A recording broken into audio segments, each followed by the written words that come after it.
Greetings and salutations, Miss Ledford. It's me, Cole Cordis.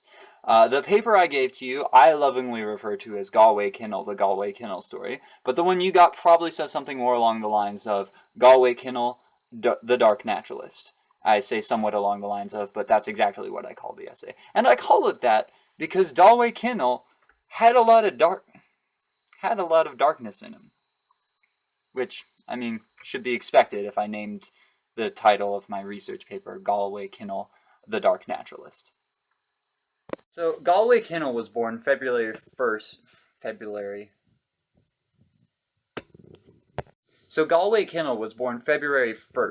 on Rhode Island. He grew up in as a fairly isolated child, something I can relate to, as I grew up fairly isolated. But that's irrelevant.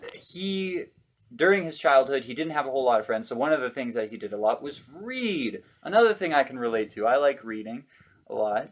And he was particularly fond of American poets who were somewhat isolated, chiefly Edgar Allan Poe. That I think was the biggest influence on his younger life and writing course, which you can kind of tell by reading some of his poetry, because they're really weird and kind of dark, and some of them are just absolutely disgusting, like The Bear, but we'll get to that in a moment.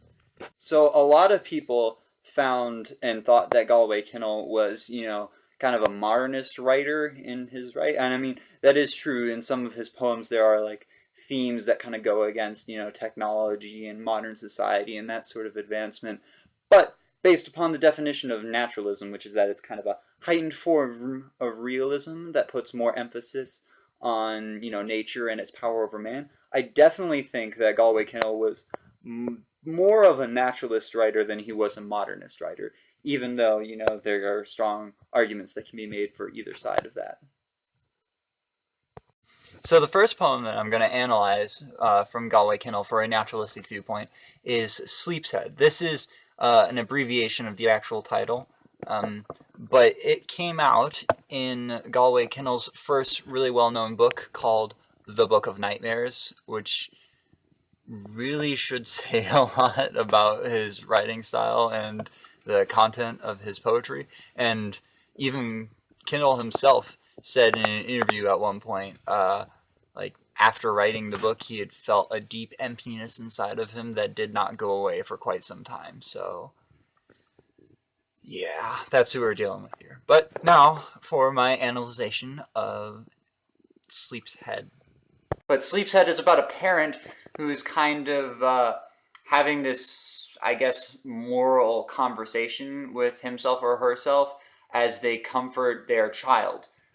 Sleep's Head doesn't really have a whole lot to do with naturalism at first, but if you actually kind of look into it, there are some subtle things within the poem that hint towards a naturalistic viewpoint. For one thing, the poem is very harsh and realistic about the way it depicts parenthood. Like, the mother or father isn't all like, oh man, my baby is amazing and whatnot. They actually have some likes and dislikes, and it kind of hints that they were a little bit resentful of the child. So that's a realistic thing for you. And then at one point, it also says that the child at one point felt the rain hitting it and felt a sort of disconnect from nature and whatnot. So that's another naturalistic thing for it.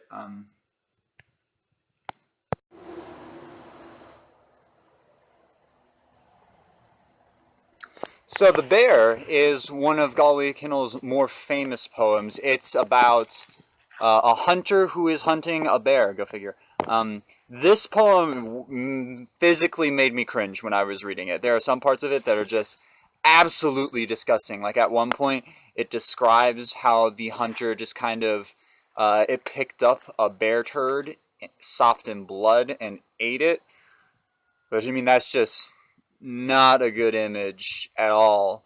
But the important thing about the poem for the naturalistic perspective is that the whole time nature has power over the man. And yes, he does wind up killing the bear, but he survives by eating the bear's blood and remnants that it's been leaving behind after he's he injured the hunter injured the bear in the very beginning of the poem, and so he spends the rest of the poem surviving off of its blood and feces and stuff.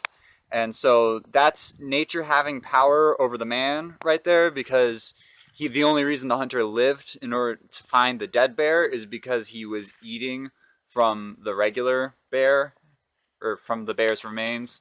And then also at the end of the poem, a storm or something comes around, and the hunter takes shelter by hiding inside of the bear's carcass. So there's another point in time where the man, only lived because of the bear. It wasn't really good living, though, because after, days and days and days of eating bear blood, the dude's stomach or something had something go terribly wrong with it, and he died a painful death, and I think went insane at the very end. But either way, the poem was naturalistic. So the last poem that I analyzed was a poem called St. Francis and the Sow, sow referring to a cow. And the story is pretty much about this either shepherd or priest type person, possibly both, who's just kind of pondering nature and God and that sort of thing. And it doesn't really seem, once again, like it would be a poem that has any naturalistic elements. But as the poem develops, it kind of takes the viewpoint and shifts it from that of the preacher to that of the cow. And when that happens, some interesting stuff starts coming up in the poem. When the viewpoint shifts from St. Francis to the cow, some interesting stuff starts happening. Before then, it was St. Francis who was kind of praising God and the glory of man, and how nature was beautiful because of God and man, and that sort of thing. But once it shifts to the cow, the poem starts saying that nature is beautiful and glorious in its own right and does not need any power from the man. And it sort of is speaking to this cow's sudden realization that it is the one that is beautiful and powerful, not the man who's blessing it. And it kind of goes to say that the cow doesn't need the man's blessing, which is definitely a naturalistic thing.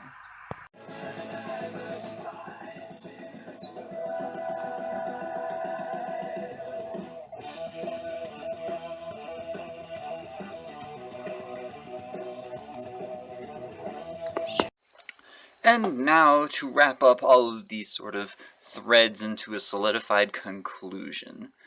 Throughout his poems, Galway Kinnell has repeatedly done two things, in my opinion. Firstly, he has repeatedly shown that nature is more powerful than man. In The Bear, he did this by having nature kill the man and save the man at the same time, and everything kind of just revolved around nature in that poem.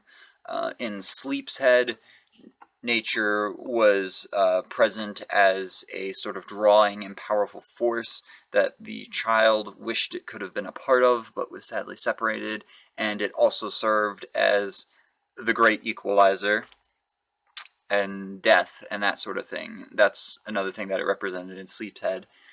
And in St. Francis and the Sow, nature was presented as powerful and righteous in its own sense. It didn't need the blessings of the preacher or St. Francis. St. Francis, not the preacher. The point is that Galway Kinnell, through all of his poems, has repeatedly shown that nature is more powerful than man. He has also repeatedly shown that he likes to put some very messed up stuff in his writings. There's some very dark sentiments in Sleep's Head about what the narrator thinks about his or her daughter. There's obviously The Bear is, like, if you read that poem, it's just incredibly gross and just kind of really dark. And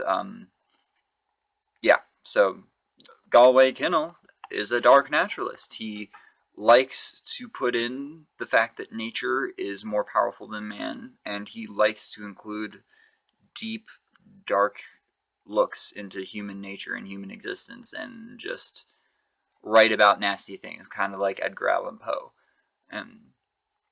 And to, as a final nail in the coffin for why he's a naturalist, during an interview, Galway Kinnell was asked whether he viewed himself as a nature poet, to which Galway Kinnell responded, "We are creatures of the earth who build our elaborate cities, just as beavers are creatures of the earth who build their elaborate lodges and canal operations and dams."